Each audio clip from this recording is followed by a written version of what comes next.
Welcome to the Omni Sports Podcast. Featuring your host, Bobby Labita.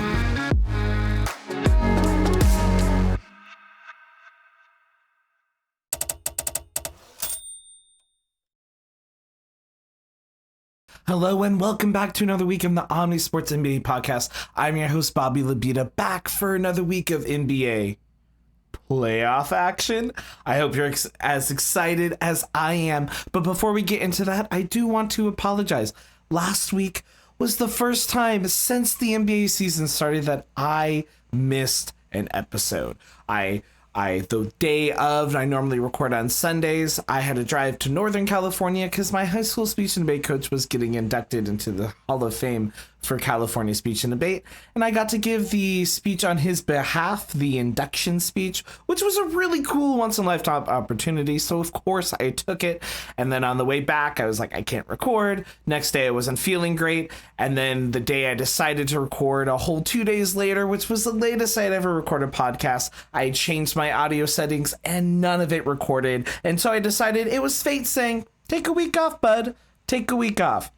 So I took a week off, and I'm sorry for that, but self-care and all of that stuff is important. And if you're like, Bobby, I don't believe in your self-care. I am only here for your content. Well, first off, I'm flattered. Second off, if that's really how you feel, then make sure to subscribe on Spotify, follow on YouTube, donate however you can, because then, if this is just not a hobby, sometime doing full-time would be a lot easier to do. But enough of me. You're here for basketball. So this week I'm going to go over what happened in the play-ins to determine our playoff seedings. And I'm going to be doing a power ranking of sort. Not your traditional power rankings, but a power rankings where I'm going to be ranking 8 through 1, my favorite playoff series, just in terms of interest. This doesn't mean who I think is going to win the overall playoffs, but just what series I'm looking at and how they have peaked my intrigue as we enter the best part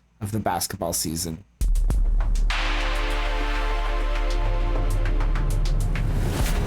News and notes.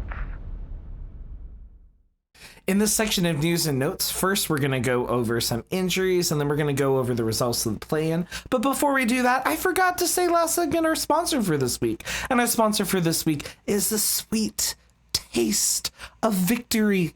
Because only one team will have that delicious, scrumptious taste at the end of this postseason. And as teams lose, just remember, make fun of them because they won't be the champions. And we're going to forget about them. Doesn't matter how good they are. We're going to forget about them.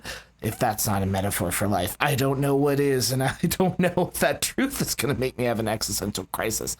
But now let's get into some injuries. Unfortunately for the Heat, Jimmy Butler is out for a couple of weeks and will be reevaluated. Unfortunately for the Bucks, they are out Giannis with an unspecified amount of time. We're only hoping for a couple of games. And the Clippers had to start their playoff series without Kawhi Leonard, who is recovering from knee swelling. But it looks like he may come back in game 2. But those are some of the prominent injuries heading into the playoff series, and all of those are really important members, if not the most important member of their team. Now we're going to talk about the West play-ins, and then we'll talk about the East. So starting off the play-ins with the Lakers versus the Pelicans for the 7th seed. The Lakers beat the Pelicans by 4. The Lakers are up most of the game. But in traditional Lakers fashion, the Pelicans came back. Fortunately, in the last few minutes, Zion, who was having arguably his best game of his career, got injured. And that's another injury that I forgot to mention. Zion is going to be out for temporarily as well, possibly a couple weeks, depending how far the Pelicans make it. Not trying to spoil anything. So the Lakers took the 7th seed, and then the Kings played the Warriors, and the Kings absolutely trumped the Warriors, and the Warriors lost 94-118. This really looked like and felt like the end of the Warriors dynasty as you were watching it. Granted, we've said that before, but it really feels like this was that nail in the coffin. And I don't know if you have these 3 players back again with the luxury tax implications that implies for the Warriors. And I also think that I get the feeling, if you watch the way Klay Thompson took in the final moments of that game, that he may not be back next year for the Warriors, just because I don't think it's going to work for them in terms of luxury tasks. But with these results, it led to the Kings and the Pelicans in a final game where the Pelicans took a strong lead. The Kings tried to come back, but they did not have enough time. And the Pelicans prevailed to be the 8th seed, which meant that the Lakers and the 7th seed were playing the Nuggets and that the Pelicans and the 8th seed were playing the Thunder. Now over to the East, we have the Heat versus the Sixers, an incredibly close game where the Heat were up. I think it was the first time the 76ers won a game when they were trailing by over 10 at halftime, and they picked the right game to do it. So the 76ers take the 7th seed to face the Knicks, who are the 2 seed. And then the Heat played the Bulls and getting ahead of myself. The Bulls played the Hawks, and the Bulls trumped the Hawks, and the Bulls eliminated the Hawks, who are the 10th seed. I imagine the Hawks do not run it back. I imagine some players will be traded or moved on the Hawks during this offseason, which led to the aforementioned matchup, the Bulls versus the Heat. And as you expected, the Heat took care of business, beating the Bulls by 21, 112 to 91. I think it was pretty clear to me going into the play-in, barring something catastrophic, that the Heat would make it out, and so would the 76ers, as they did. And the Heat, as the 8th seed, are facing the Celtics for the 4th time in 4 years, I believe, and the 2nd time in 3 years. But now we're going to get into my power rankings for the playoff series and the order I'm most interested in them.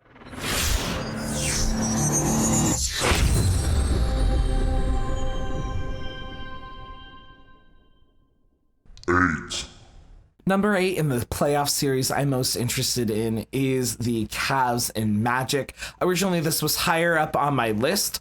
When I originally did this list, it was for before the play-ins were determined, but the placement in the play-in teams actually changed this for me quite a bit. So I think the Magic and Cavs, it's just good. If you watch it, it's good basketball. It's just not sexy, right? You know what I mean? It's a good time. There's some good fundamentals. There's a lot of high motor players on both sides, but it's just not sexy.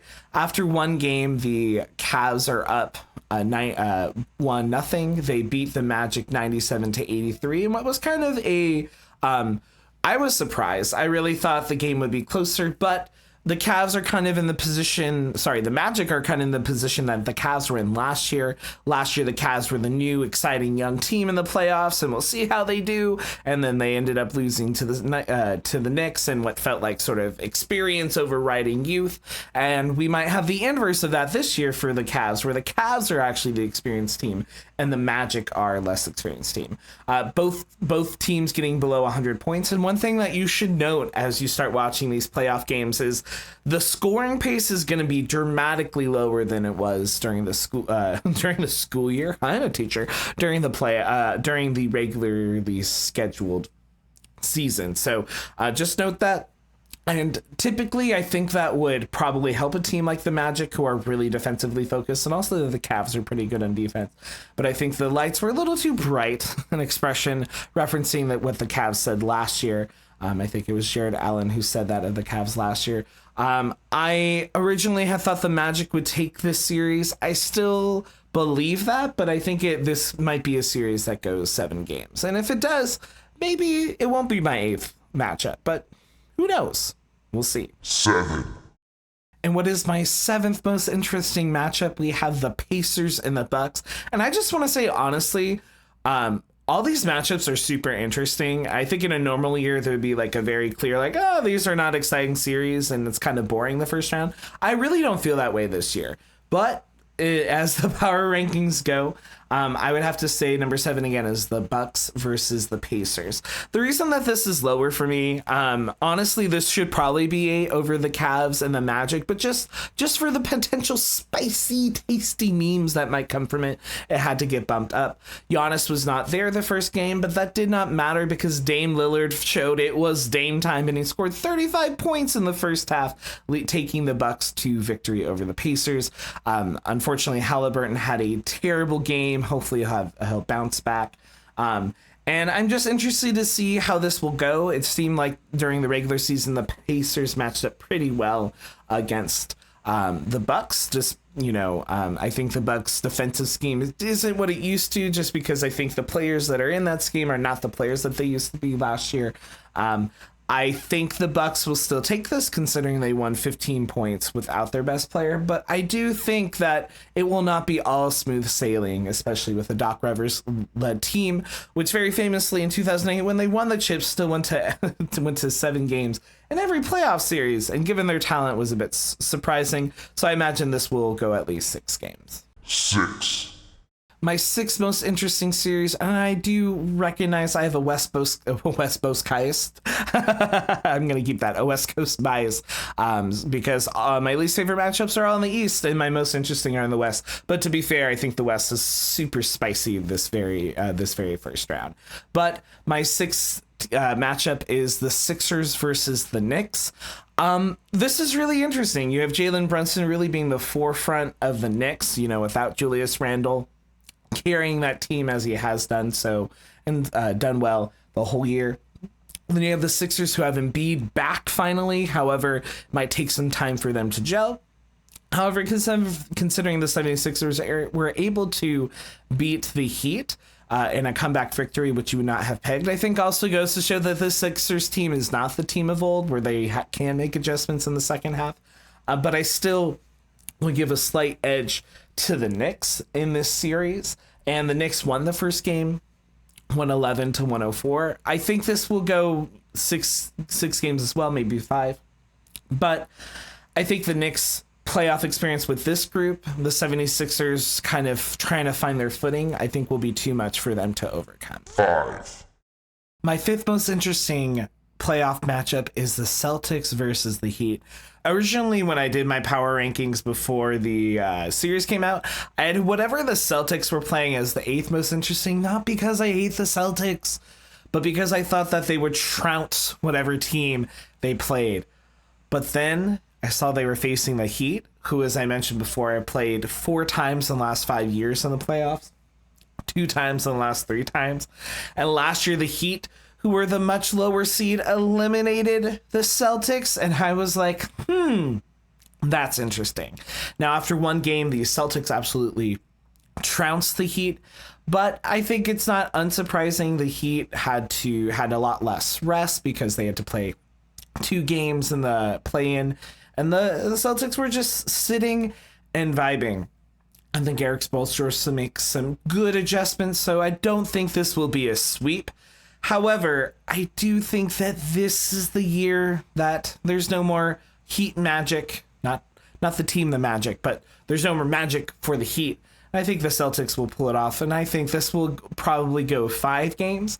And I think, this will probably be wrong when you're listening to this, but I feel like this would be the first year. I really don't think there's going to be any sweeps. And I say this almost willfully as a Lakers fan, which I'll talk about a little more in a second. But yeah, I think the Celtics Heat has the potential to be the most interesting of these matchups, but likely will be the least. So I guess my ranking is more for what I'm hoping will be, because I think if the first seed's able to lose and it's the Celtics, I think lots of interesting narratives will happen in this offseason. 4. The 4th most interesting matchup to me is the Nuggets versus the Lakers. As a Lakers fan, you may expect that I put this as number 1, but no, biases will be ignored because the Nuggets have the Lakers number. And what we saw in the first game of the series is exactly what I feel like I've come to expect with Lakers Nuggets games. The Lakers will be ahead or surprisingly doing well, and then a run or 2, and the Nuggets are there, and then one more run, and the Nuggets just are insurmountable. But the Lakers will stay close enough that you have hope. And that's what the Lakers do. They do just enough for you to think, oh, this could work out, and then it won't. So the Nuggets have won like 8 games in a row against the Lakers. It could be more at this point. I do think the Lakers will not get swept this series, but in my heart of hearts, if I'm being honest, I think at most this is maybe 6 games, but probably 5 games. So it's unfortunate we see with the Lakers that they don't do so well in Colorado, especially D'Lo, who has struggled in Denver. But maybe when the Lakers come back home, they can feel that energy and hopefully, get back on track and home, as they say. But as a Lakers fan, I'm, already packing my bags to Cancun. Well, I'm not. The players are, because I can't afford that because I'm a teacher. But again, if you want to subscribe to this podcast, maybe I'll be able to afford Cancun one day. 3, The third most interesting series to me is the Thunder versus the Pelicans. The reason that this is above the other series is I have a lot of question marks about the Thunder. They are a great team, and I'm not trying to take anything away from them. But they weren't in the playoffs last year, and it leads to the question, how will they do going from not a playoff, being in the playoffs to the 1 seed? And the first game against the Pelicans was really close. It was 94-92. Note that was a very low scoring game. Also, one thing I forgot to note earlier, and if you've listened this far, you get a really fun fact. But the Pelicans, because they played the Kings in the play-in tournament, as well as... So they played in the play-in game, and then they played in the regular season in-season tournament earlier. So the Pelicans and Kings actually played each other 6 times, which is, I think, the most a team has played each other, 2 teams have played each other in regular season since, like, the 70s. What's funny is all the research I did this week, this is probably the most research I did on any single fact this whole week, and I could never corroborate it because they don't have explanations for how every single team scheduling is done. But it looks like since they've added more teams since like the 70s, that this is the most 2 teams have played each other in a single season. And the Pelicans swept the Kings, but now the Pelicans are going to try to avoid not being swept by the Thunder. Note how low scoring that game was. I think the Pelicans cast is like perfectly built for the playoffs. They're all high motor players, really good defense, really active. I think the biggest concern, of course, is Zion being hurt. I think Zion being hurt changes the series dramatically. But I think, no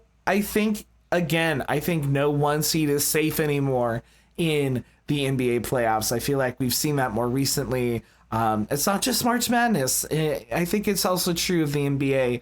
And I think this will go 6 games. I think the Thunder will put off, but I don't think it'll be easy by any means.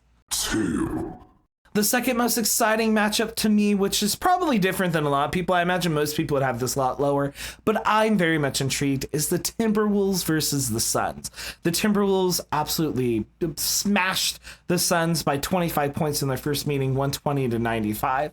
And in that game, only Kevin Durant came to play for the Suns, as it feels like as per usual recently with the Suns. The reason this was high for me is, again, kind of it's a prove-it situation for the Timberwolves. Can they do it against these high-power teams? Can they win a playoff series, right? I think if the Timberwolves can win a playoff series, it's a proof of concept that their defense is being as good as they are is really a game changer, which is what I've always believed, that typically you need a really incredibly strong offense, and their offense is good. But their defense is, so excellent. I think that it can carry them further than you expect with their offensive production. And I think you saw it here. The Suns were nowhere close. And I think the Suns are going to have to shoot lights out to win.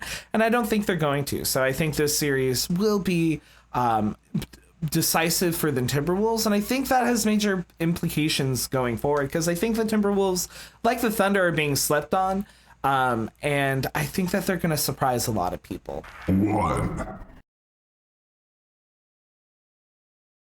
Now, the playoff series I am most excited for is the Clippers versus the Mavs.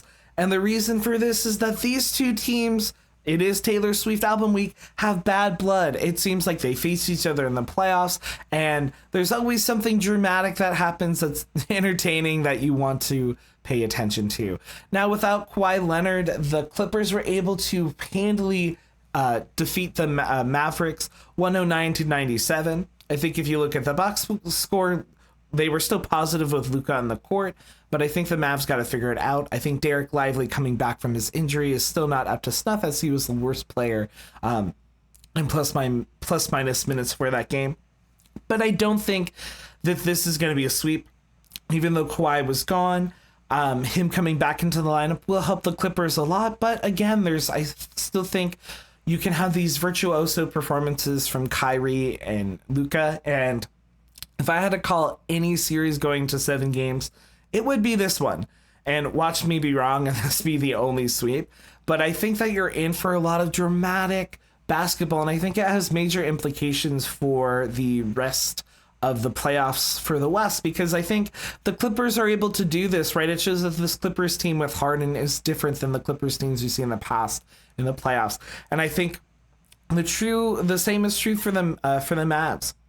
And they're able to do this proof of concept. And I think either of these teams is particularly dangerous, and I think has the potential to make a Western Conference final, which is exactly why I'm discussing them here and why this is the most exciting matchup for me in the playoffs. Thank you for another week of listening to the Omni Sports Basketball Podcast. I'm your host, Bobby Labita, and I'm just so excited. This is my favorite time of the year. This is like, you know how people feel around the holidays? Well, this is how I feel right now during playoff basketball. It's just, you need advent calendars, you need joy, because this is the time when champions are made, and we're gonna look back in history and be like, remember that team in 2024 that did it, that proved it to all of us that they were the best in the NBA? Well, we got to witness it.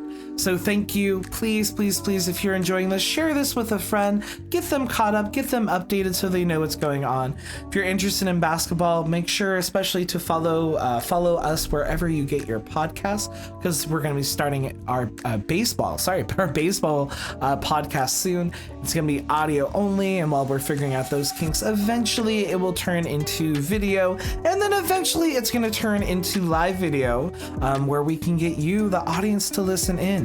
My friend Zach Rome is going to be joining us, and Zach used to work for the Suns, and he worked for the Diamondbacks, doing a little bit of stats and doing a whole bunch of stuff for them. But you'll get to hear more from him once you have a chance to listen to the podcast and get to learn a little bit of his background. All right, everyone, I hope to see you next week for another installment of the NBA Omni Sports Podcast.